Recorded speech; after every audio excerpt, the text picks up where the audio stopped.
Hello nursing aspirant, welcome to nursing career point. तर nursing aspirant नवनवीन topic आणि latest अपडेटसाठी आमच्या युट्यूब चॅनलला नक्की सबस्क्राईब करा. महाराष्ट्रातील नर्सेससाठी खूप महत्त्वाची एक अपडेट आली आहे. दिनांक 9/7/2026 महाराष्ट्र शासन आरोग्य सेवा संचालनालय पुणे कार्यालय पुणे यांचे एक परिपत्रक जारी झाले. त्यामध्ये आपण पाहूया. प्रती आहे हे सगळं.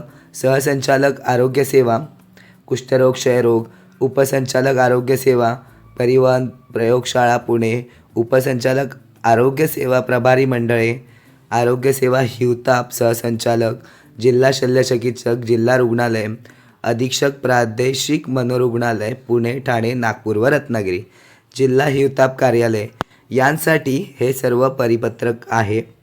प्रती आहे. विषय तुम्ही पाहू शकता. गट क व ड संवर्गाच्या पदभरतीच्या अनुषंगाने पूर्वतयारीबाबत. म्हणजे तुम्ही समजू शकता की हे DHSच्या गट क आणि गट ड यातील वॅकन्सीज ज्या नर्सिंग संवर्ग म्हणा किंवा ANMच्या म्हणा, GNM म्हणा, तसेच MPW यांसारख्या पदांचे, तसेच तुम्ही क्षयरोग बघू शकता, कुष्ठरोग यांमध्ये लागणारे MPW वर्कर्स, नर्सेस, तसे मेंटल हॉस्पिटलमध्ये लागणारे, मनोरुग्णालयामध्ये लागणारे नर्सेस, इतर कर्मचारी, प्रयोगशाळेमध्ये लागणारे कर्मचारी, परिवहन म्हणजे ड्रायव्हरच्या पोस्ट, या सगळ्या DHS अंतर्गत ज्या पोस्ट राहणार आहेत त्यांचे वॅकन्सीज निघण्याची शक्यता आहे. त्याबद्दल एक परिपत्रक आहे. मग इथे विषय बघा. गट क व ड संवर्गाच्या पदभरतीच्या अनुषंगाने पूर्वतयारीबाबत. तर आपण याचं डिटेलमध्ये बघू. वरील उपरोक्त विषयाचे अनुषंगाने गट क व ड संवर्गाच्या पदभरती 2026 प्रस्तावित आहे. म्हणजे 2026ला गट क आणि ड च्या पदभरती प्रस्तावित आहेत. म्हणजे DHSच्या वॅकन्सी निघण्याची 100% शक्यता आहे. शक्यता म्हणण्यापेक्षा हे कन्फर्म झाले. त्या अनुषंगाने पूर्वतयारी करण्याच्या उद्देशाने सर्व नियुक्ती प्राधिकारी यांनी बिंदू नामावली व वॅकन्सी मॅट्रिक्स तयार करून प्रमाणित करणे आवश्यक आहे. म्हणजे या अनुषंगाने पूर्वतयारी करण्याच्या उद्देशाने म्हणजे जे नियुक्ती प्राधिकरण आहे त्यांनी बिंदू नामावली व वॅकन्सी मॅट्रिक्स म्हणजे किती जागा रिक्त आहेत, किती जागा भरलेल्या आहेत आणि किती जागा रिक्त आहेत याप्रमाणे, किंवा वॅकन्सी मॅट्रिक्स, ड्रायव्हरच्या किती पोस्ट आहेत वॅकेंट, नर्सिसच्या किती आहेत, MPW वर्कर्सच्या किती आहेत, याचं त्यांनी बिंदू नामावली किंवा वॅकन्सी मॅट्रिक्स बनवून प्रमाणित करणे आवश्यक आहे.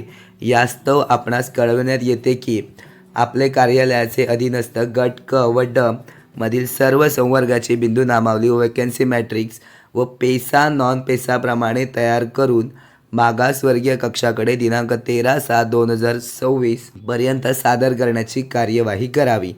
आता इथे त्यांनी स्पष्ट केलं की गट क व गट ड संवर्गातील बिंदू नामावली व वॅकन्सी मॅट्रिक्स म्हणजे किती पदे भरलेली आहेत, किती रिक्त आहेत आणि प्रस्तावित पदे किती आहेत. आणि त्यात पुन्हा संवर्ग करायचा आहे की ज्या ठाणे, पालघर यांसारखे जे जिल्हे आहेत तिथे पेसा ही कॅटेगरी चालते. तर पेसा, नॉन पेसा याप्रमाणे देखील संवर्ग करून मागासवर्गीय कक्षाकडे दिनांक 13/7/2026 म्हणजे 13 तारीखपर्यंत सादर करायची आहे ही इन्फॉर्मेशन. म्हणजे तुम्ही पाहू शकता हे संचालक आरोग्य सेवा पुणे यांच्याकडून हे परिपत्रक काढण्यात आलं आहे. यावरून तुम्हाला स्पष्ट होतं की त्यांनी 2026ला DHSच्या एक्झाम या 100% निघणार आहेत. आणि तुम्ही पाहू शकता इथे प्रतीमध्ये की कुठे कुठे पुणे येथे कुष्ठरोग व क्षयरोग रुग्णालय आहे, तिथे देखील प्रयोगशाळा, परिवहन, उपसंचालय आरोग्य सेवा यांचं किंवा सगळे जिल्हा रुग्णालय आहेत त्यांच्यासाठी हे देखील लेटर आहे. तसेच मनोरुग्णालय पुणे, ठाणे, नागपूर व रत्नागिरी यांचा देखील यामध्ये समावेश आहे. त्यामध्ये मे बी टीचर्सच्या वॅकन्सी देखील निघू शकतात.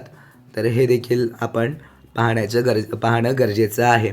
तर तुम्ही आता अभ्यासाला लागा लवकरच. माझ्या मते तर ऑक्टोबर-नोव्हेंबरच्या आसपास ॲडव्हर्टाईजमेंट निघण्यास काही हरकत नाही.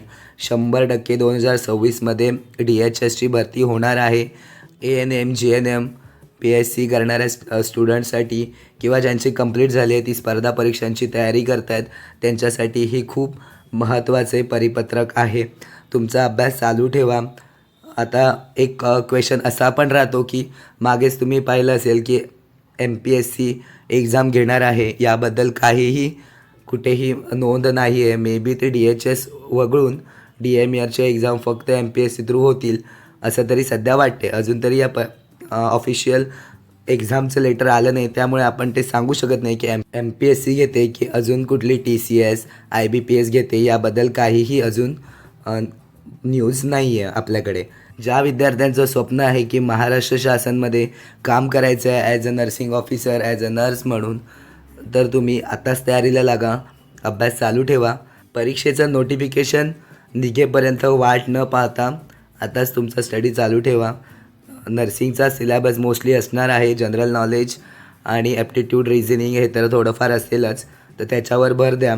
मराठी इंग्लिश हे देखील थोडं पहा ग्रामॅटिकली. काही तुम्हाला क्वेरी असतील तर आम्हाला कमेंट सेक्शनमध्ये नक्की सांगा. ही तुमच्यासाठी खूप मोठी अपॉर्च्युनिटी आहे. जवळपास 2023-24ला जी DHS एक्झाम झालेली त्यानंतर अजूनही 3 वर्ष झाली आहेत, एक्झाम अजूनही कुठली प्रस्तावित नाही आहे. तर ही मोठी न्यूज आहे. हा चान्स मिस करू नका. यासाठी तुम्ही प्रयत्न करा. धन्यवाद.